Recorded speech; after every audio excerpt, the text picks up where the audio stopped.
bem-vindo ao Era Uma Vez na Europa. A Ordem da Jarreteira é a ordem de cavalaria mais antiga e exclusiva da Grã-Bretanha. Já dura quase 7 séculos.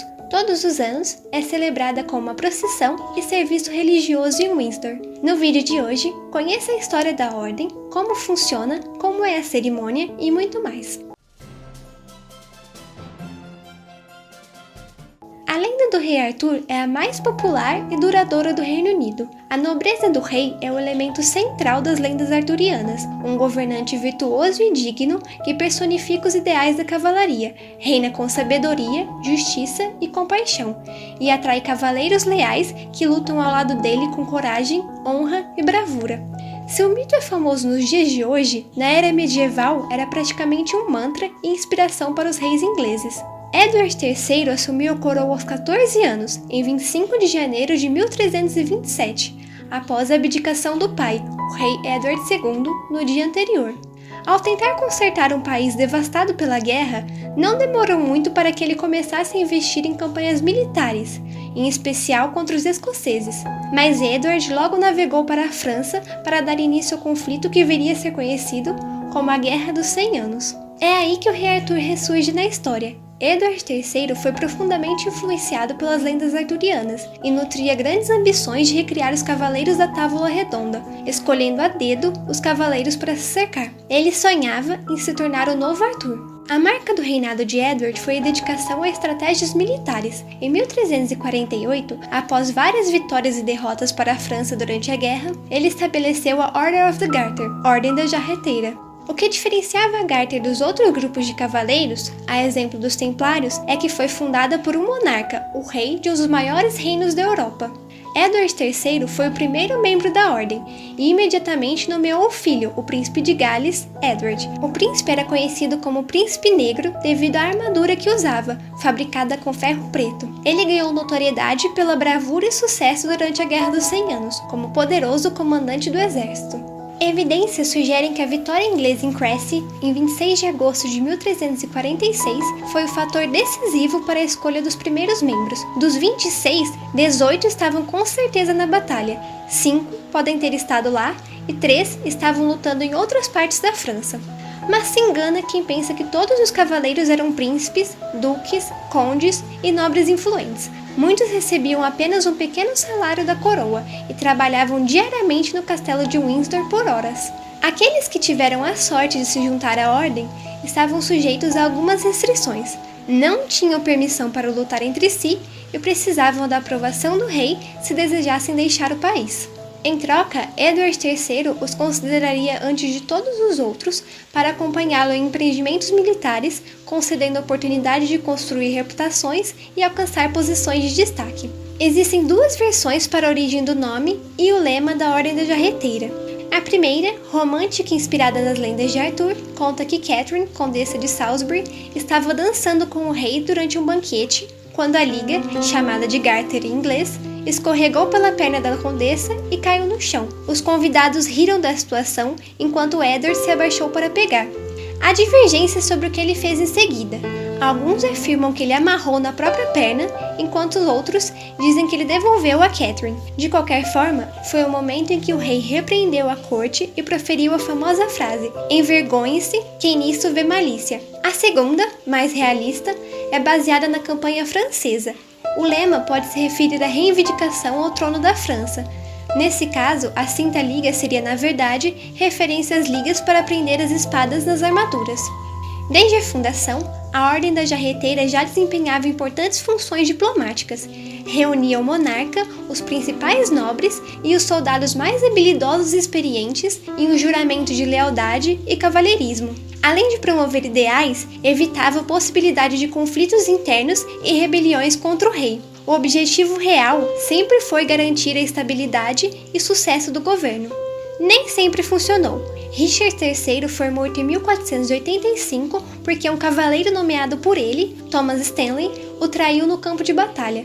vários membros ao longo da história foram executados por traição, 36 foram decapitados e outros foram removidos por uma série de motivos. Mas a Ordem manteve a missão de preservar a paz e desempenhar papel diplomático. A princípio, apenas cavaleiros nascidos na Inglaterra foram ordenados. Eventualmente, a jarreteira passou a recrutar homens e mulheres do exterior, intitulados Stranger Knights e Ladies Companion. Inúmeras mulheres foram damas da jarreteira entre 1358 e 1488. A primeira foi a Rainha Filipa, esposa de Edward III, e a última, Margaret Beaufort, mãe de Henry VII. Ainda assim, elas não eram reconhecidas como parte dos 25 cavaleiros oficiais e possuíam papéis diferentes dos homens. A partir de 1488, o grupo se tornou exclusivamente masculino por séculos, com exceção das rainhas reinantes que exerciam o papel de soberanas da ordem. Edward VII foi o responsável por resgatar a tradição em 1901, ao nomear a esposa, Rainha Alexandra, para Garter. Apesar da pequena mudança, coube à Rainha Elizabeth II garantir a igualdade ao ordenar um estatuto para que as mulheres fossem oficialmente reconhecidas como membros iguais da Ordem da Jarreteira, em 1987.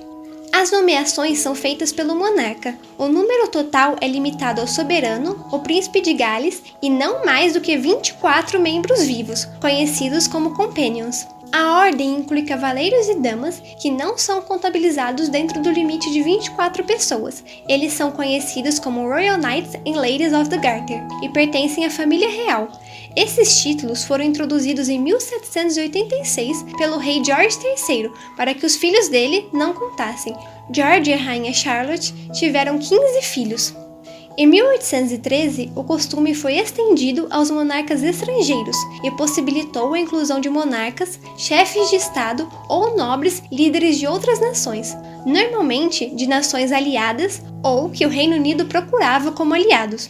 Alguns foram excluídos durante conflitos, como o imperador da Áustria e o imperador da Alemanha durante a Primeira Guerra Mundial e o rei da Itália e o imperador do Japão na Segunda Guerra Mundial. Hoje, os Stranger Knights and Ladies Companion são a rainha da Dinamarca, o rei da Suécia, o rei da Noruega, o rei dos Países Baixos e a mãe dele, a rainha emérita Beatrix dos Países Baixos, o rei da Espanha e o pai dele, o rei emérito Juan Carlos I da Espanha e o imperador emérito Akihito do Japão.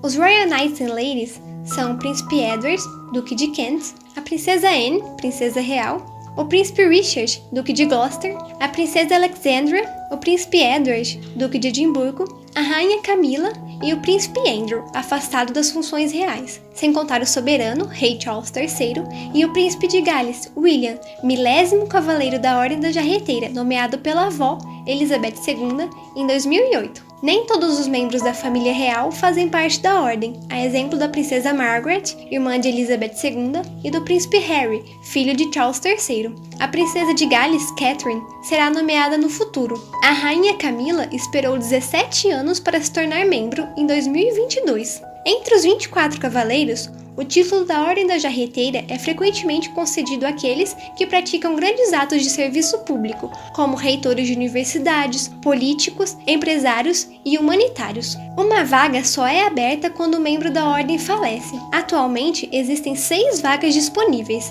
As nomeações são tradicionalmente anunciadas no dia de São Jorge, em 23 de abril. Todo mês de junho, o Garter Day, Dia da Jarreteira, é celebrado na segunda-feira seguinte ao Troop in the Collar. Você pode assistir ao vídeo sobre o Troop in the Collar clicando no card ou no link na descrição. Este ano, o Garter Day acontece no dia 19 de junho. Os membros da ordem, vestindo os mantos e as insígnias da jarreteira, se encontram no Castelo de Windsor. O dia começa com a investidura dos novos membros na Sala do Trono. A cerimônia é assistida por todos os cavaleiros e damas e os respectivos cônjuges. O cavaleiro ou dama realiza o juramento, cujas palavras se mantêm inalteradas há séculos. A posse é seguida por um almoço de estado na sala de banquetes, oferecido pelo rei. É após o almoço que acontece a famosa procissão. O público pode ver os membros da ordem, vestidos em trajes cerimoniais, serem conduzidos por arautos e soldados da divisão doméstica do castelo de Windsor até a capela de São Jorge para o serviço religioso. Quando o serviço termina, os cavaleiros e damas, acompanhados pelos cônjuges, retornam em carruagens. A St. George Chapel é a base espiritual da Ordem da Jarreteira desde a criação em 1348. Acima do coro da capela estão os elmos, espadas, brasões e estandartes de cada um dos membros. A espada é colocada abaixo do elmo, crista, diadema ou coroa. A bandeira é hasteada com brasão de armas. Uma placa é fixada na parte de trás do local atribuído, exibindo o nome e as armas, junto com outras inscrições. Quando um membro falece, os objetos são removidos, exceto a placa que marcou a posição na capela, que permanece como um memorial. É graças às placas que é possível saber quem foram praticamente todos os cavaleiros e damas durante mais de 600 anos. A cerimônia em honra ao membro falecido deve ser realizada antes que o local seja atribuído a outra pessoa. O evento ocorre na própria capela. Os cavaleiros militares de Windsor carregam a bandeira e oferecem ao reitor de Windsor, que a coloca no altar. Os outros objetos são entregues à família, que pode guardar ou deixar para exposição. Quando o indivíduo é admitido na ordem e ainda não possui um brasão de armas, o colégio de armas cria um especialmente para ele, levando em consideração a vida e a família. O ex-primeiro-ministro, Sir John Major, possui uma porta levadiça, símbolo da Câmara dos Comuns, e 3 bolas de cricket, para representar o amor dele pelo esporte. Para o dia da jarreteira, o traje completo inclui o manto, usado desde o século XV. Inicialmente feito de lã, passou a ser feito de veludo no século XVI. Era originalmente roxo e vem mudando os tons de azul desde o século XVII. Atualmente é azul escuro, forrado com tafetá branco. Os mantos do soberano, do príncipe de Gales e dos cavaleiros e damas reais são mais longos. A capa conta com o símbolo da Cruz de São Jorge, rodeado pela jarreteira, costurado no ombro esquerdo. O monarca se distingue por ter a estrela da jarreteira no lugar da cruz. Sobre o ombro direito, um capuz de veludo vermelho escuro. O chapéu Tudor, de veludo preto, com plumas de avestruz branca, penas de garça negra e um ornamento representando o escudo de São Jorge, cercado pela liga com o lema da ordem. The Collar, uma espécie de corrente de ouro introduzida no século XV, composta por nós dourados alternados com rosas Tudor, circundadas pela jarreteira. The Great George, suspenso como um pingente, uma figura colorida, às vezes com joias, de São Jorge matando o dragão. A garter, jarreteira, usada em ocasiões cerimoniais ao redor da panturrilha esquerda pelos cavaleiros e ao redor do braço esquerdo pelas damas. Em outras ocasiões que são usadas com decorações, os membros podem usar insígnias mais simples. The collar, usado em alguns eventos formais. A estrela, presa ao peito esquerdo, criada no século XVII por Charles I, traz a Cruz de São Jorge, cercada pela jarreteira e uma estrela de prata de 8 pontas. A fita, uma faixa azul de 10 cm de largura, usada sobre o ombro esquerdo ou presa abaixo, também introduzida por Charles I. O distintivo, usado suspenso por um pequeno elo dourado de fita, às vezes é conhecido como Lesser George e mostra São Jorge matando o dragão. Agora que você já sabe tudo o que precisa saber sobre a Ordem da Jarreteira, dê like e se inscreva no canal para mais vídeos sobre a família real britânica e outras famílias reais da Europa. Obrigada por assistir esse vídeo e até a próxima!